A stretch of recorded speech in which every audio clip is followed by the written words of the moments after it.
লোকালেরা নামতেছে।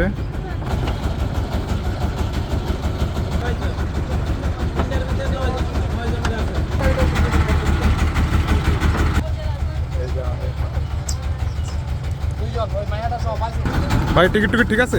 ঠিক আছে ভাই, টিকিট ঠিক ওকে, ঠিক আছে। টিকিট ছাড়া এই দেশে কেউ ভ্রমণ করবেন না। ওকে।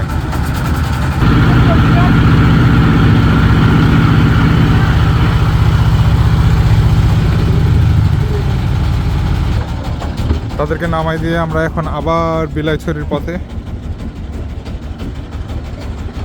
এই ভদ্রলোকে আবার নৌকা থেকে নেমে আরেক নৌকায় উঠছে। এই ঘাটটা অসাধারণ না? অসাধারণ। ওকে, তাহলে চলুন, দেখা হচ্ছে বিলাইছড়িতে।